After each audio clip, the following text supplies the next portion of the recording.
some people have asked me what the process is for this. There's so many good designers on Instagram.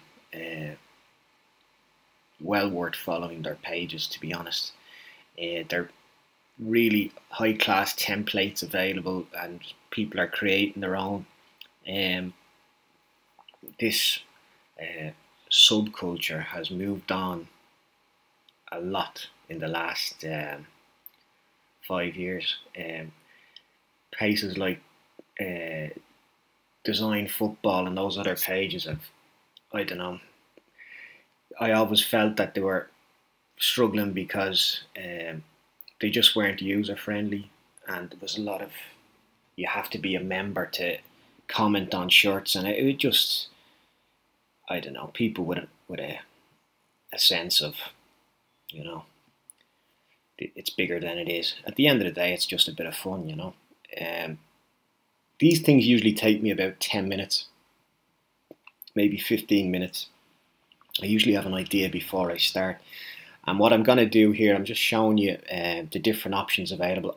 Most of the big clubs, real world options are available now. I have a deluxe version. Those yellow M's signify that I've paid a little bit more, so it gives me a few more template options. I sometimes come up with some original ideas. I'm very much basic in my ideas. Like I said, on Instagram there's some really cool stuff, some over elaborate stuff as well, depending on your tastes, you know. But yeah, I think nothing now of taking a design like Barcelona and you know, changing it, just even 45-degree angle or something like that for the pattern, and putting it on an England shirt. What I'm going to do today is Man U.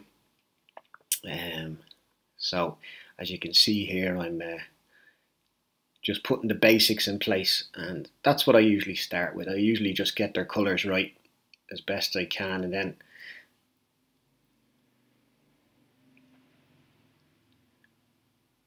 so yeah, basic template, get rid of the cuffs there, and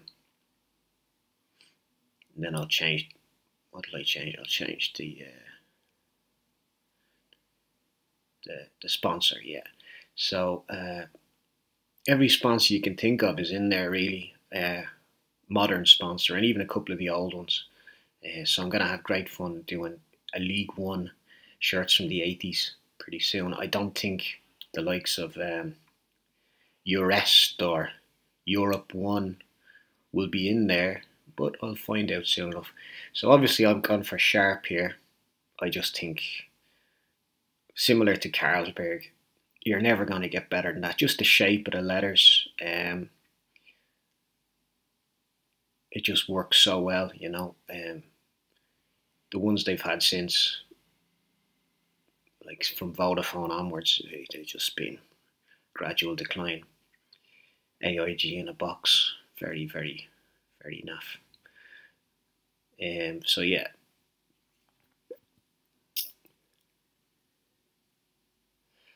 And just a badge there, that's the football club badge as opposed to the current one.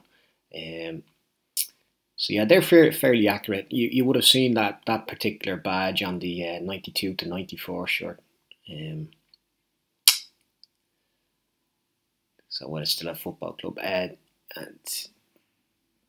in between the arches there is red, which is accurate on the Umbro shirts. The Adidas badge from the 80s is not available, where you can have the white background. I don't know if that still look good, to be honest. It just seems like it's a bit outdated, but you can change that kind of stuff in Photoshop. Speaking of which, like before I saw these options were available, I was doing all these sponsors myself on Photoshop. I'd take one from Google Images and tidy it up, whatever I had to do. So you can see in a couple of the earlier designs, like even that Celtic one from a few months ago, trying to find a CR Smith was not easy. So I'll probably do Celtic in a few weeks' time again and see if CR Smith is available. But yeah, very basic jersey so far, and I'm gonna try and find a pattern for the jersey here. So there's kind of a 60s vibe going on in the jersey there with the white hoop collar. So I'm going to put in the 1968 crest. I think it's the 1968 crest. It looks pretty close to it. So when you do that, you get all these options. And I'm just looking at mode here. So mode has grid. Yeah, alternate grid. Not great, but image pattern's probably great. And as you can see there, it looks like something Conor McGregor would wear. But you can, you can change that. Bring it down just a little bit. Yeah, it begins to look like something there. So I'm just trying to decide what's right. Red can be tricky. Some of the darker colours.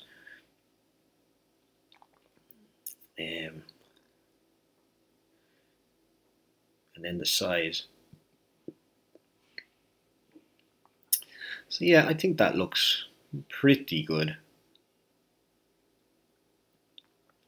Play around the opacity again. I'm just trying to get that level where it's not completely offensive.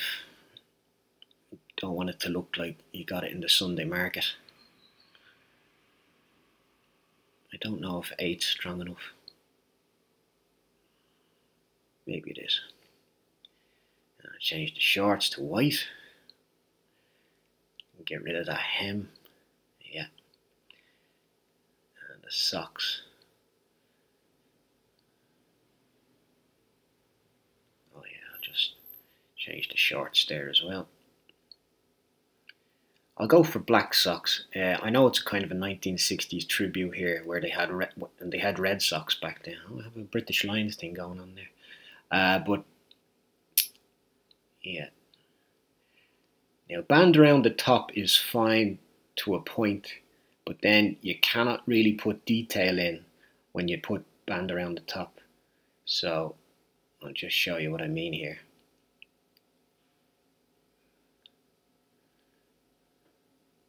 So if I wanted to have that traditional early 70s look, just 90-degree angle on the stripe there. So if I wanted to put this white stripe in between the red, I'm going to have to delete band around the top, and what I should do is create three colour stripe. So you're going to get that red, white, red iconic sock from way back when.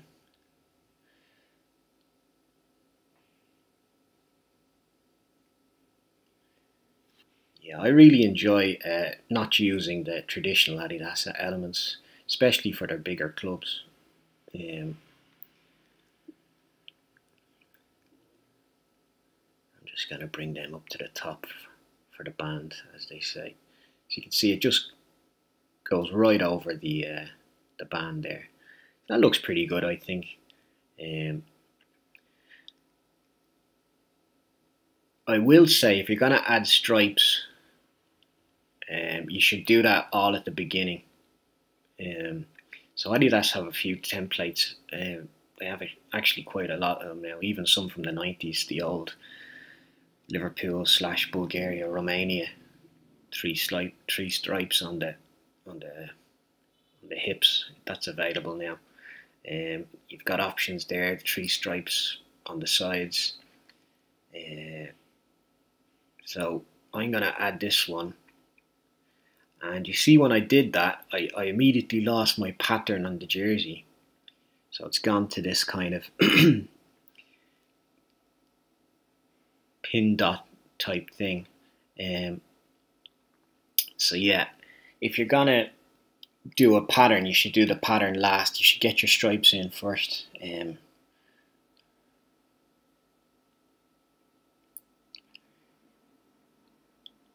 So I've changed my mind. I'm just going to go back to what I had. It looks okay here. I've been just been using this head-on camera for Instagram, but you can see. I'll show you in a second. I messed up the socks there again. Yeah, get rid of that green. You can see, you can rotate the jersey around. You can close in on the jersey for more detail.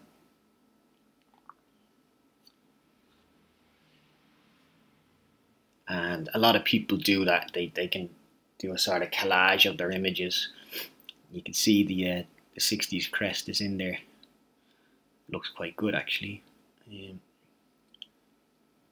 I could probably up the opacity on that, maybe 1 or 2. But yeah, that's basically it. It usually takes me about 10-15 minutes to do these. Lately I've been having 1 or 2 shots at it until I'm happy. Those Japan ones last week, especially the home shirt, I had to do 2 or 3 goes. But yeah, I wouldn't be as adventurous as some of the designers out there. Some of the designers out there are really talented. And just to show you there, obviously they're not going to get Sharp next season. They're getting a brand called TeamViewer, which I think is related to player stats or something like that. There you go, TeamViewer, 3 options on that. I think it's related to player statistics, so it's a huge company. And yeah, one of these companies that wasn't around a few years ago. So I'll preview that, get a copy of it, email it to myself, save it as a draft, and then upload it to Instagram, have a few comments, and that's basically it. That's my hobby, such as it is. So thank you for watching, and I look forward to seeing you soon.